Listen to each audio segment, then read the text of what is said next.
to go. Sitting around nowhere to go. You're talking to Jane, you're talking to Joe. Talking to Jane, you're talking to Joe. Then my recruiter came to me. Then my recruiter came to me. Say what you want to be. Say what you want to be. I told him mean and lean and green. Told him mean and lean. Welcome back, candidates. I am Staff Sergeant Chamberlain, bringing you guys another video to trying to help you guys get through OCS. So in Oklahoma, it is January. We're pushing into January, so it'll be February drill. It's a Sunday right now, so in 6 days or whatever, 5 days, we go on Friday nights. Oklahoma will be doing their February drill, and we are getting started with our lanes training. So we kind of have ours broke down to where that July and August timeline, wherever that first drill has to fall through December, we're really focused on the tests and classroom portion, and then kind of after Christmas, that January to February timeline, we get out in the field or doing some kind of lanes training. So January we don't usually go to the field because that's when we're kind of getting that introduction into what the lanes are, the FLIR. We've been doing battle drills, right, with tack breaks as they are, wherever we can fit them in. Okay, we're trying to make it educational, trying to help our candidates understand exactly what each of the battle drills consists of. So like this month, we went over it on the board quite a bit. We didn't spend as much time outside. But coming into February, we're going to start getting the FLIRs out and just walking through lanes, how to hear an op order, receive it, move that information over. I have another video that I posted maybe last summer or something, and that kind of shows you exactly how to make that op order work, how to take a platoon op order and move it down to a squad op order and get ready to brief. But this video, I don't want to cover the op order as much as I just want to cover some tactics. And this is base level. This is break out your Ranger handbook and do the most simple infantry level squad tactics out there. But candidates have a hard time, and I understand why, because a lot of our candidates are 09 Sierra, so they've never been through anything Army, and getting out a book and reading it sometimes can be intimidating or overload. So I just wanted to lay it out what we're looking for as TACs, or what we're looking for as graders at Phase 3. So we kind of have been to Phase 3 a couple times. Well, I went as a candidate once and as a cadre once. So I know what they're looking for there. I'm going to teach you the simplest way to do some of these actions on objectives. So today, I'm going to teach an attack. Okay, this is the simplest way. This is SOPs that we're following in Oklahoma, and it seems like every year Oklahoma gets to the Washington Phase 3, and we push our SOPs out, and it's because we show up very well prepared. I think our candidates every year have done a great job at making SOPs that make sense. They're simple, and I'm sure it's been going on for years. And I'm not saying other states aren't doing this. Okay, other states have their plan, they have their SOPs, and they follow them. It just seems that since the year that I was a candidate, we just go along and we end up passing on a lot of our stuff. So you've probably seen some of this before anyways. If you're anywhere in our region or anywhere to the west, you guys in the Northeast, I don't know what you cats are doing. I look forward to getting up to Phase 3 in the Northeast sometime in my career. Hopefully we got a few more years doing this at OCS. So today I just want to walk through how to plan and conduct an attack. That's my son making noise in the background. He's a baby. He's 15 months old. Sorry, I guess. But here we go. Let me share screen. All right, so I got this up. So this is a PowerPoint slides. We're going to walk through the class today. So how to plan and conduct an attack. I am Staff Sergeant Chamberlain. It is 29 January. See, the date was fixed. Sometimes I'm better than I think I am. Moving on. Task to familiarize you, the officer candidates, with the squad attack mission. Given a block of instruction, access to Google Maps and either PowerPoint or Google Slides, OCs will be able to plan and conduct an attack mission during squad lanes exercise leading up to and during OCS Phase 3. So, Phase 2, you'll be hopefully using this and being evaluated on your FLIR, and then of course at Phase 3, it's what you're going to do. Safety requirements, no special requirements, don't fall asleep. Okay, put a pencil through your eye or something crazy. Risk assessment's low. Environmental considerations, always reduce, recycle, reuse. Evaluation, squad lanes, we already went through that. All right, so here's an overview of the course today. So elements of an attack. We're going to talk about support by fire, what it is, how to set it up. Assaulting element, what it should be made of. Objective rally point, or the ORP. So we do have an SOP for that, how we do it in Oklahoma. It seems to work really well. a leader's recon. And then we want to talk about triggers and communication during an attack. And we'll go into setting up and conducting the attack and what comes afterwards. So we have a really cool red, white, and blue SOP that has been a game changer for our guys to get them off the X. So basically the attack, so support by fire. This obviously, if you haven't been taught yet, you would not know what needs to make up your support by fire, but this is usually your heavy weapons team. All right, it's almost always alpha team. It's almost always when you're getting led, you're a squad leader, you're behind one team. So that front wedge is usually going to have all the machine guns. Why? Because we expect to take fire, take contact from the front as we walk into the enemy's area. On these lanes for phase 3, you generally don't get hit by a person. They just don't have enough op4 to mess around that much. And we're not really trying to blow your mind with an attack like that. We want to see you get to the objective and carry out your plan. There are some graders who want to see chaos, okay? So you may get those, but it won't be me. If you get me, that's not what's going to happen. Anyway, it's our heavy weapons team up front. That way, when we do put in our support by fire, we have the maximum number of machine guns in that front element to kind of lay waste to the enemy and the objective. They need to be able to communicate well to prevent fratricide, right? So it's you are shooting in the same area where your assaulting element is about to go to soften up the target or whatever you want to call it. But we need to be able to communicate and get those rounds out of the way so we don't have a fratricide incident. The assaulting element, so this is where the squad leader will always be at OCS. Okay, in the real world, I'm sure you could designate this to another person, and as a squad leader, platoon leader, whatever, you could sit back and watch things unfold and manage the battlefield. But at OCS, the squad leader is always going to go with the assaulting element. You will be the lead of that decisive action. Okay, it will be the first element through the objective. It's generally made up of Bravo team, right? So Alpha team lays waste with support by fire. The squad leader takes Bravo team and flanks around and does an envelopment. That's the basics of react to contact or doing an attack. So like I said, they will be the first element through the objective. That means they have to, this is where you want your, maybe your more sharpshooter, your guys that are more dependable on the weapon.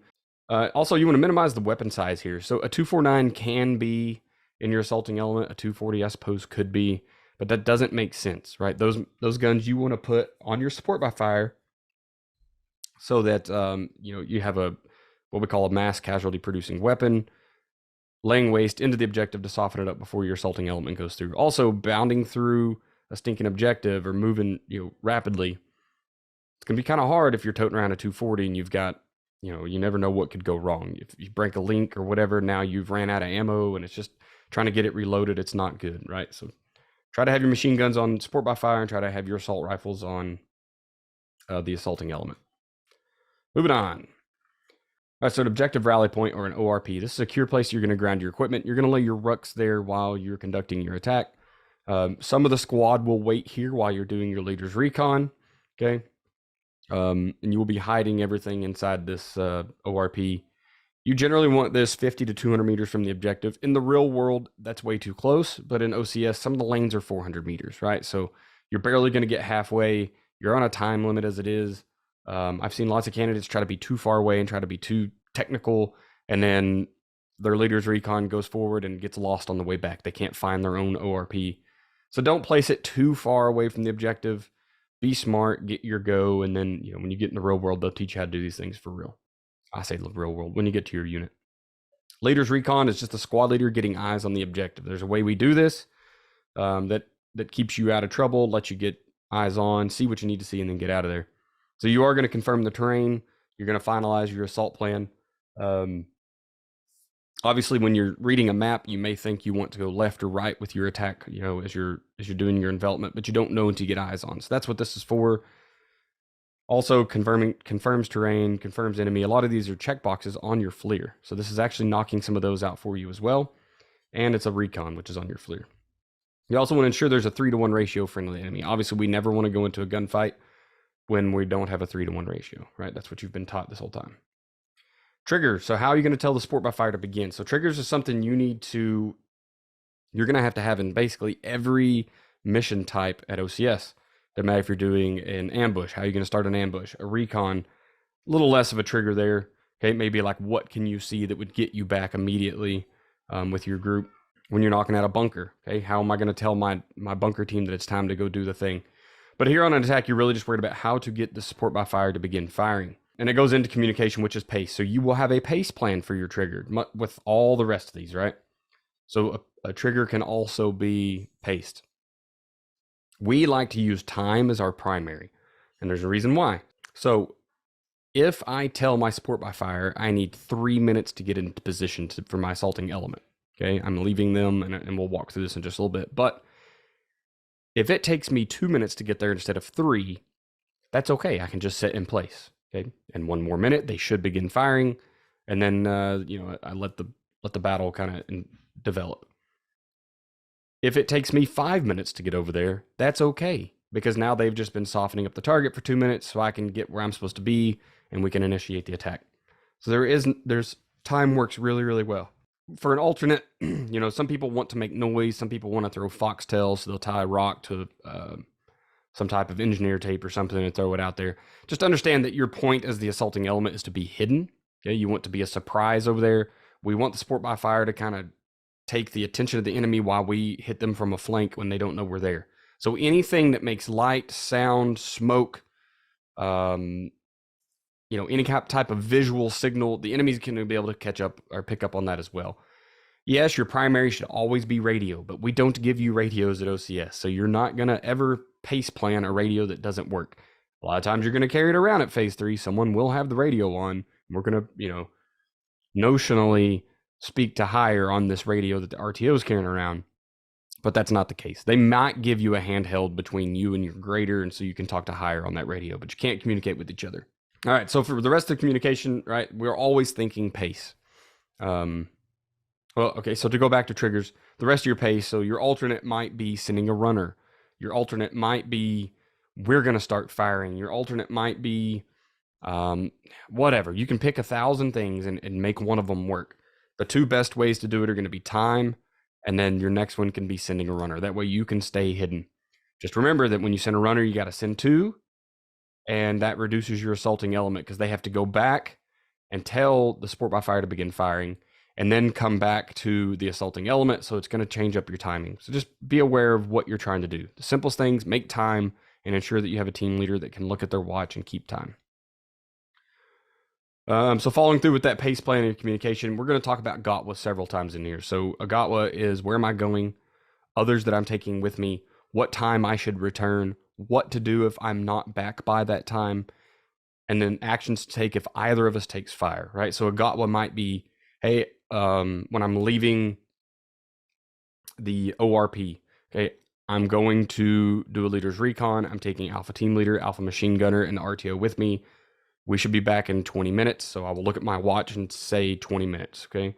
Whatever that time would be. I'm going to give them a time to see on the watch. There's no confusion. They don't have to do any math.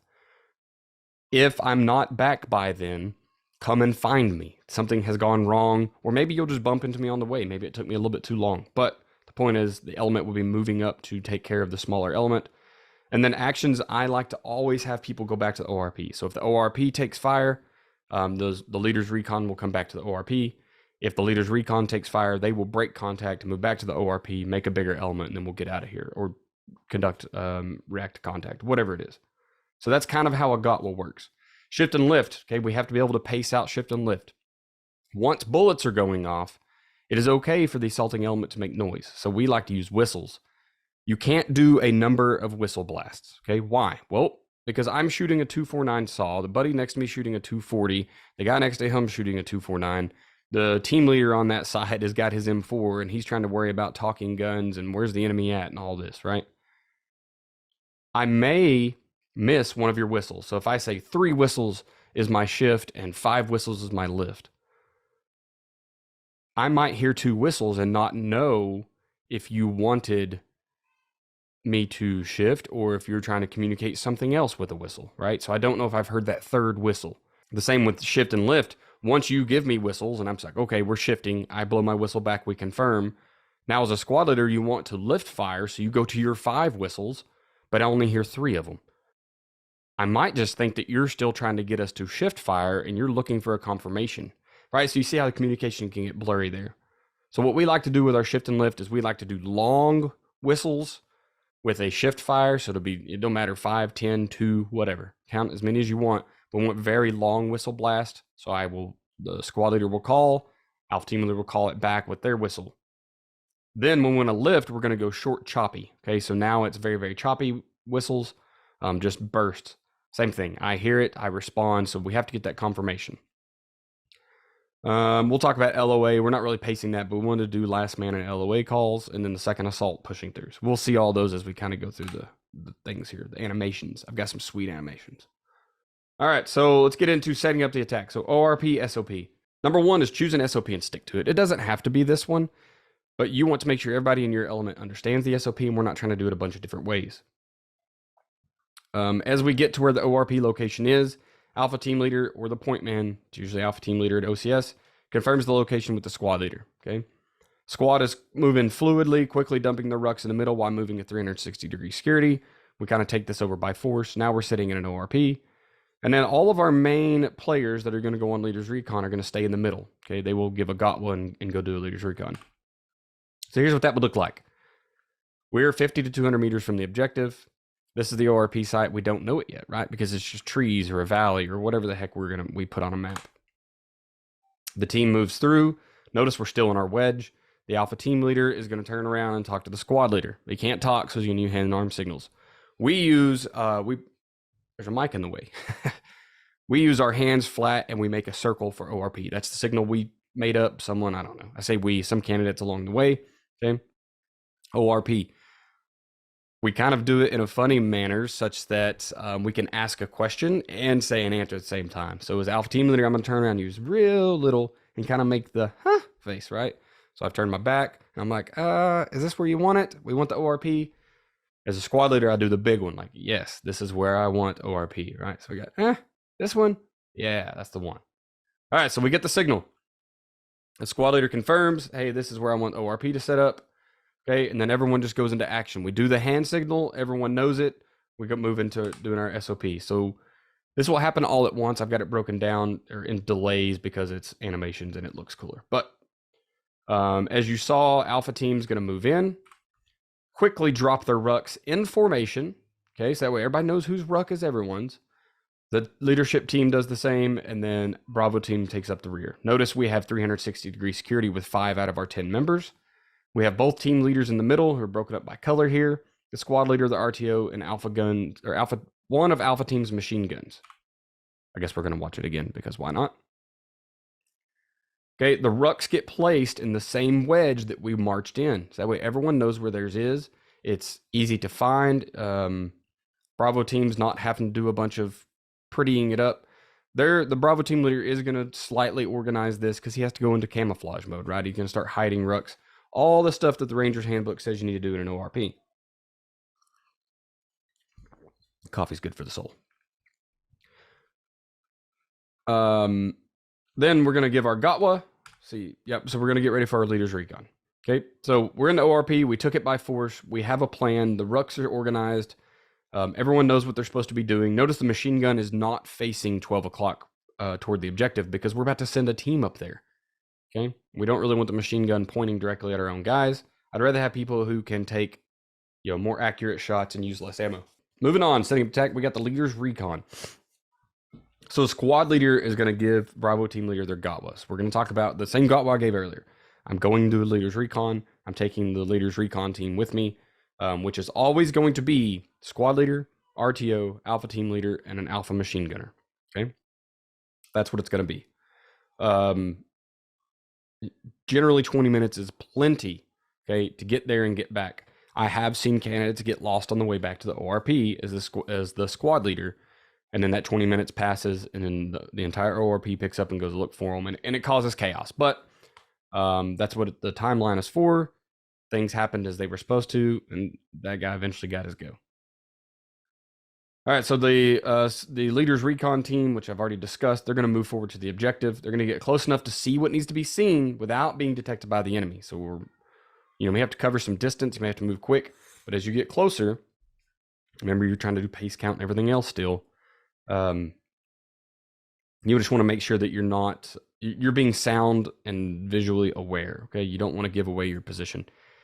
Yes, the OPFOR knows exactly where you're coming from. They've set on the same lane for 1 to 10 days. Okay, they know where you're coming from. They're going to be able to hear you. We kind of work with them so they don't just start shooting at first contact, but you still need to do your best. Squad leader RTO are going to leave Alpha Team Leader and the Alpha Machine Gunner at a release point with another Gotwa, okay? And begin moving around the objective to recon the area. So you don't want all 4 people moving around. So you'll leave Alpha Team so they can put suppressive fire down if you do take contact. And you're going to do your Cloverleaf recon. You're going to come back to them, leave a Gotwa, and go get the rest of the squad, okay? So now I've seen what I need to see. I go back to Alpha Team Leader. I say, hey, man, I'm going back to ORP. Here's my timeline. Give the whole Gotwa. I go back to the ORP, and I get with Bravo Team Leader. Alpha Team is recombined. Squad Leader gets the Bravo Team and the rest of Alpha Team, right? And we move back to, and I'll walk you through all this in just minutes. Don't get too confused here. This is so you can go back and look at the order of things if you want. We recombined all of Alpha to be the support by fire, and then the squad leader gets ready to move into the assaulting position wherever they chose, and we discuss the trigger once again. So here we are. We're all in the ORP. We have our security set up. All of our main players are in the middle. We give the Gotwa and the squad leader, RTO, Alpha Team Leader, and Alpha Machine Gunner move out. Okay, they're moving to the objective. So they're going to move up to whatever's closest, and the squad leader is going to place the team leader and the machine gunner in a position to rain down fire on the objective if necessary. He's going to give a Gotwa, he or she. I'm going to say he a lot.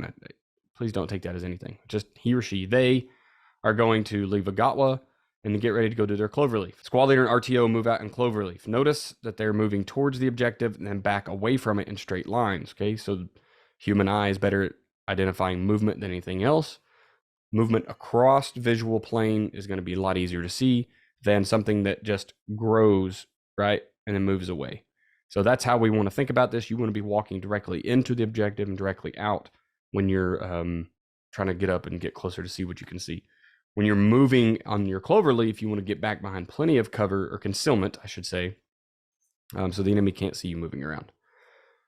Squad leader RTO gets back to the team leader and the machine gunner. At this point, you can either head back to the ORP or you can Cloverleaf the other side of the objective. It depends on what you need to see, okay? If there's a huge structure in there and you need to see both sides, you have to go around. If it's one guy sitting in a lawn chair next to a campfire, you probably don't need to Cloverleaf the other side. But because animation is cool, I have it reconning the other side. Okay, once again, we've given another Gotwa before we left here because we always give a Gotwa when we split up our element. We come back, squad leader says, hey, I saw what I need to see. I'm going back to the ORP to get the rest of the squad. He gives another Gotwa. That's 4 Gotwas so far, right? Gotwa to leave the ORP, Gotwa to do Cloverleaf to one side, Gotwa to do Cloverleaf to the other side, and now a Gotwa to get back to the ORP.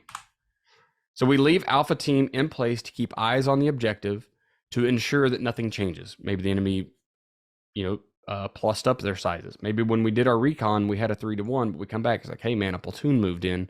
We can call off the whole mission. Squad leader goes back, gets the Bravo team leader and says, hey, here's the plan.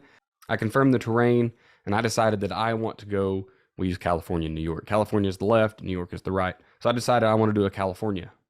All right, Roger. So we're going to get everybody together. Leave the rucks in place, okay? Do not leave your spare barrels. Do not leave weapons. Do not leave accountable items. Leave the rucks. Everybody else is going to pick up and come on. So they'll quickly organize, and they'll move out. As you get back to your Alpha team leader, who is sitting in a position to, maintain eyes on the objective, they will be reinforced with the rest of their team, and now they are in a support by fire position. At this time, squad leader would say, follow me, and we're going to go California and New York. All right, continue to set up the attack. So the assaulting element, or AE, is going to move to the designated assault location. Support by fire will begin firing. Squad leader conducts pace for shift and lift. The assaulting element pushes through the objective with urgency. Support by fire, soldier who's on the furthest flank from the assaulting element's initial location calls out last man. Here's what that means. That's very wordy, okay, because that's what the Army makes us do, is be wordy. But if I'm the last guy, I'm the support by fire, and I watch my buddies run in front of me, I'm going to tell them last man so they know they can quit pushing forward. Anyone who hears the call begins calling out LOA, or limit of advance, on the assaulting team. Everyone else will echo. You find cover, maintain sector's fire. Support by fire will then push through the objective. They will give the last man an LOA calls again. Squad leader moves to the apex. So this is conducting the attack. I guess I could have changed that title. So here we go. See, I did change it. So we're in position. Okay, this time our trigger was time. So the timer is going to go off. It's 3 minutes. Support by fire, which is the team on the left, going to start shooting. Okay, whenever the squad leader's ready, he thinks they've been shooting long enough. He's going to call out shift fire, however he's doing it. Once again, this can be words, this can be tactics. So whistles, whatever you want to use. Remember, guns are going off. Noises are kind of hard to tell. So we get a shift and a lift. When we've gotten the lift fire confirmation coming back to us, so squad leader has used the lift fire, whatever it is, the signal, you have to wait for support by fire to get it back to you so you know that they have lifted. Now the element pushes through. Notice we get to last man. So the last person in support by fire says last man. Now the assaulting element echoes LOA, LOA, LOA. At this point, alpha team, or what was support by fire, is going to pick up and they're going to push through the objectives. Now we've crossed it twice. Same thing. We have a last man and LOA calls. Okay. And then squad leader is going to get up and move to the apex. That's it. You've done the attack. Okay. But now, what do we do when we're trying to finish the attack, right? Like, how do we get off the X? So a lot of times you'll hear people say you have 3 minutes to get off the X. That's kind of the OCS standard. You have 3 minutes. And so we've broken it down into the red, white, and blue phases. Each one lasts a minute, which of course gets you your 3 minutes off the X. And it just organizes everything really well. So I'm going to walk you through it here. We'll read through it, and then I'll show you what it looks like back on the animation. So red... So this is how we use to memorize what happens in each phase. So red is think blood, okay? So either EPW has been shot or maybe they're dead already, right? They're enemy KIA. Either way, we have to search them. We have to make sure what their status is, see if we have to get weapons from them, if they have any intel. Okay, so an EPW team is very, very busy. Likewise, our Aiden Litter team may be busy. You may take casualties on the X, okay? Either assaulting element could get shot, could be trip mines, could be hazards all over the place. So the Aiden Litter and EPW teams are going to execute their task. We're going to get our all of our security. This one is called by the squad leader. The squad leader is going to say red. At that time, the RTO is going to look at their watch and start counting 60 seconds. Team leaders, make sure that you are adjusting your security to get 360, but understand there's only 10 of you. These teams, the EPW and Aiden Litter, have to work in pairs. So that's 4 people gone. The squad leader and RTO are not going to be on security. So it means you're going to have to be on security, right? To get four people in security. We'll look at that in just a moment. Then we move into the white phase. Okay, so after 60 seconds, the RTO is now going to be making the calls. RTO is going to call white. This is where we think paperwork. So we want all the reports to get in to the squad leader and the RTO. So that, what is our Aiden Litter? Did we have any casualties? And then EPW, do we have live EPWs or do we have enemy KIA? What did we find? Any resources? This is very, very fast, okay? This is not a LACE. This is not an ACE report. None of that. That's going to be taken care of when we get off the X. This is just simply, we need a quick battlefield evaluation, and so we can get out of here. And then we go into the blue phase. The RTO is going to call this as well. And this is, think, blew it up, right? So generally in OCS, every time you walk off the X or walk off the objective, you're going to blow up whatever weapons the enemy had, because you're never going to take them with you. I don't know why. It's just how it works. So whatever your detonator is, it might be notional C4, it might be a claymore that you brought with you, could be a grenade, I don't know. Whatever it is that your thing is that you're going to do, your grader will probably help you decide. Okay, but we're going to blow up a small weapons cache every time, or cache. Say the word however you want. But when I say blue, or when RTO says blue, that tells both team leaders to get their people up, get them in line, and heading back to the ORP right now. The squad leader and RTO will kind of hang back. Squad leader is going to blow up the weapons cache, and then we're moving out. Okay. So red, white, and blue are very, very quick. So let's look at them. So we've just finished our attack. Understand this can work for knock out a bunker. It can work for an ambush. It can work for anything. Okay, so when you're done with your actions on objective, we always go to red, white, and blue. The little red E here is considered an enemy. In this case, he is KIA. Conducted the attack. Squad leader moved to the apex. He calls out red. So when everybody else is going to echo red, they're going to hear it, and then bam, we move into security. So both team leaders are going to move to where they're in security, and they're going to move their machine gunners in security. What you're seeing here is Bravo is the EPW, Alpha's Aiden Litter. That's almost always how we have it. Okay, so Aiden Litter did not have anyone to check on at the time. They quickly assessed the enemy as KIA. They moved back on security. Bravo has the EPW team. They have quickly done a search. Now one person is searching while the other person maintains security, just in case the guy is, feigning that he's dead or whatever. We do a search, look for intel, looking for weapons, look for anything we can find. That was about 60 seconds. So now the RTO is going to call white. Bravo team leaders, or the Bravo team EPW, is going to quickly run over and say, hey, we have one enemy KIA. We found a map, and he had an AK-47. Great. The Alpha member who was on Aiden Litter is sitting beside the squad leader. So they have already told them, or can tell them at this time, we didn't take any injuries, and the enemy was already KIA, right? He was killed during the assault. Great. Okay, so now we have both reports in. So that's about 60 seconds. The squad leaders quickly send that up. He calls blue. All the elements get online, get ready to get out of here. They start walking. Okay, they go ahead and start headed back to ORP. Squad leader can detonate or whatever he's going to do with the AK-47, whatever weapons cache was found. All right, so that's pretty quick, right? That's very simple. If you have any questions, put them in the comments below. I will for sure answer them. I will be making videos for the ORP and Leaders Recon and all of the other missions. Eventually, I'll go through all the other missions and show you what that would look like as well. So check on learning. So answer these questions to yourself. So who determines the ORP location? What team members go on the Leaders Recon? Which element pushes through the objective first? And what do red, white, and blue mean during actions on objective? So if you want to pause it now, I'm going to give the answers to these. If you want to try to answer them real quick. So number one, the ORP location is always determined by the squad leader. Remember, the point man will get to where he thinks the ORP was supposed to be set up by pace count. He's going to turn around and do the little ORP, ask the question, and he gets the big one back. Like, yeah, that's where I want it. Okay, squad leader determines. What team members go on the Leaders Recon? So that's always going to be your squad leader, your RTO. Those two are inseparable. You're going to take Alpha team leader and a machine gunner. You always want to leave team member out there if you can. Team leader, I'm sorry, and a machine gun because it's going to be support by fire. Which element pushes through the objective first? It's always Bravo team or the assaulting element. Okay, generally Bravo is the assaulting element, so it's going to be that group where the squad leader and RTO will be in that group because you always want to lead the decisive action if you're the squad leader. And what do red, white, and blue mean during actions on objectives? So red is quickly get security, and we're going to execute our task. So Aiden Litter and EPW.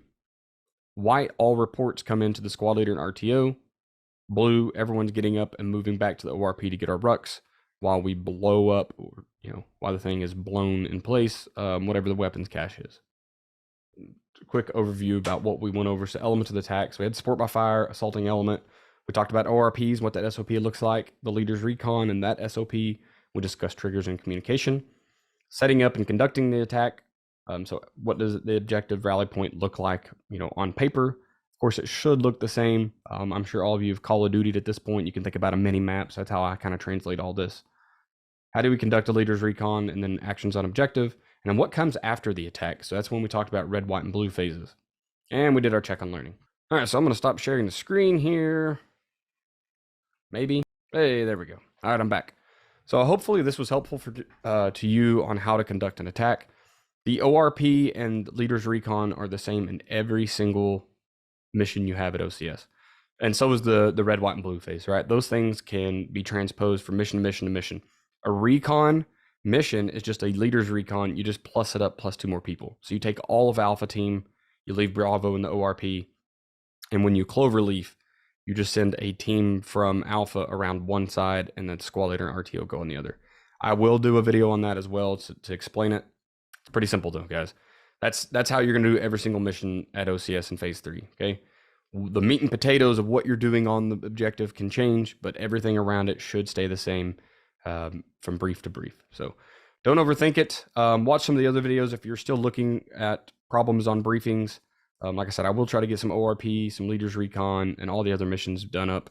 Hopefully this week sometime, so that would give, like I said, this is January, and we're 1 week away from our first lanes training exercises. So if you have any questions, post them in the comments. If you enjoyed this video or any of my videos, please like them, share them, let some other candidates find them, share them to other states. If you're a TAC officer, if you're a TAC officer. I don't know what I'm saying. If you're a TAC or an instructor from one of the other states and you're helping to conduct OCS and you think these are useful at all, feel free to use them. Use them in your classrooms. Contact me directly and let me know what you need. I can make them. So appreciate you guys coming by today. And like I said, like, share, subscribe. Let me know what I'm doing wrong. Let me know what I'm doing right. Appreciate you guys. Good luck.